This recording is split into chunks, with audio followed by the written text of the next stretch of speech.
Assembly, the Honorable Mr. Raphael Trotman, speaking for the opposition, accused the government of presenting the budget of the constitutional agencies of the state in an irregular manner and implied that the budgetary estimates of those constitutional agencies were presented in an unlawful manner, and he also contended that the opposition did not get an opportunity to scrutinize those estimates. I feel that it is important that the government responds to those contentions. First of all, I wish to reject those contentions as absolute falsehood.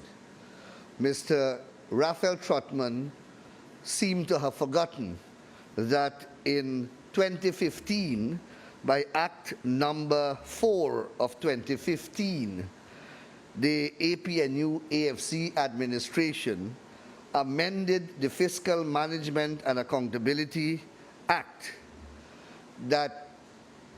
which adjusted the way that constitutional agencies' budgets are to be presented in the National Assembly. By that amendment, these agencies' budgets are to be presented separate and apart from the national budget estimates. Also, they are to be submitted by the accounting officers of these constitutional agencies directly to the clerk of the National Assembly, and a copy sent to the Minister of Finance.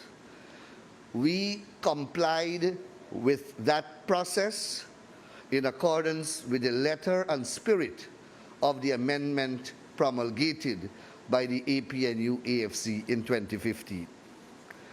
Also, by that very amendment, these budgetary allocations are directly to be charged from the consolidated fund, and they are to be disbursed in a lump sum manner to those agencies. Therefore, excluding any possibility of parliamentary interrogation and parliamentary scrutiny. And that is exactly what we did. So even if they were in the Assembly, as you know, they absented themselves from the Assembly, they walked out. But even if they were present, they could not have subjected those budgetary estimates to any form of interrogation or scrutiny, because that is what the amendment says.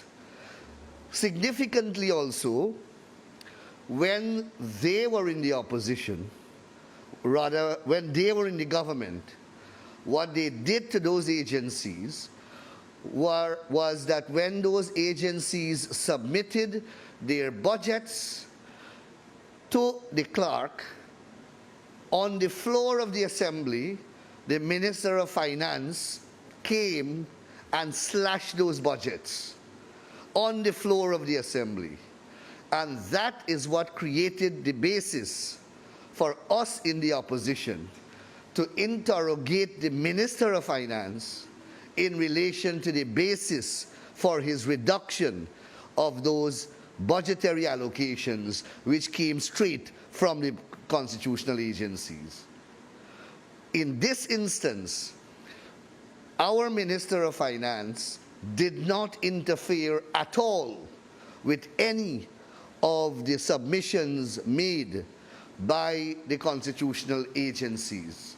So there was no need for any parliamentary intervention from the floor by members of the National Assembly in relation to those budgetary allocations or budgetary estimates that were presented.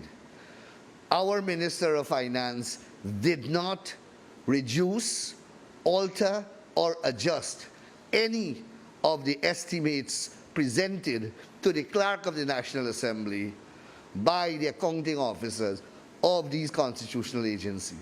So there were no basis for a National Assembly input in the estimates of those agencies.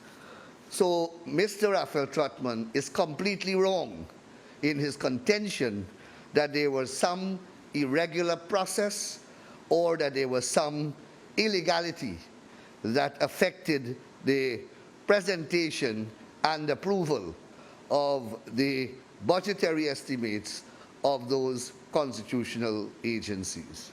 Thank you very much.